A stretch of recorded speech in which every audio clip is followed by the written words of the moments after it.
অনেকদিন পর ক্রেভিং হয়েছে একটা মিষ্টি খাওয়ার, সেই জন্য চলে এসেছি কিন্তু এক্সিস মলের কাছে বাঞ্ছারাম এই মিষ্টির দোকানে। মিষ্টির দোকানে কিন্তু প্রচুর রকম মিষ্টি ভ্যারাইটিস আছে, সস্তার মধ্যে দারুণ দারুণ মিষ্টি। সেই মিষ্টির মধ্যে আমি এখন ট্রাই করছি, এখানে একটা পিঙ্ক কালারের মিষ্টি করছি।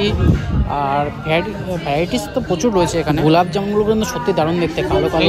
তারপরে এখানে রয়েছে কিন্তু রাবড়ি রয়েছে কিন্তু আরও নানা রকম পেস্ট্রি রয়েছে, কেক রয়েছে, আর নানা রকম মিষ্টির কিন্তু এখানে ভ্যারাইটিস রয়েছে। আর দামও সেরকম রিজনেবল কস্টের মধ্যে, 40-50 টাকার মধ্যে মিষ্টি একটা পিস।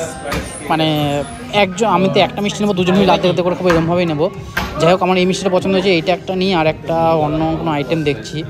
এখানে কিন্তু মিষ্টি বাড়ি নিয়ে যাবো না আজকে, এখানে দাঁড়িয়ে জাস্ট খাবো, বাড়ি আজকে নিয়ে যাবো না। আগের দিন তোমরা যদি বিরাটি ভিডিও দেখে থাকো, সেই বিরাটি ভিডিওতে তোমরা দেখতে পারবে আমি একটা দোকানে গেছিলাম, সেটা হচ্ছে পারিজাত।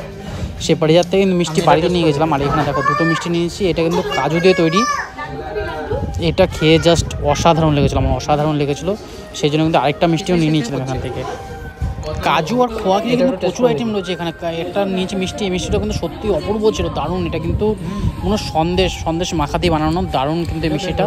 আর কাজুর ভ্যারাইটিস এখানে প্রচুর আছে, কাজুর প্রচুর রকম মিষ্টি রয়েছে। সেই মিষ্টিটা এইটা একটা নিয়েছি, আরেকটা এখানে আছে দেখতে পাচ্ছি, সেটা হচ্ছে কিন্তু গোলাপের মতো দেখতে।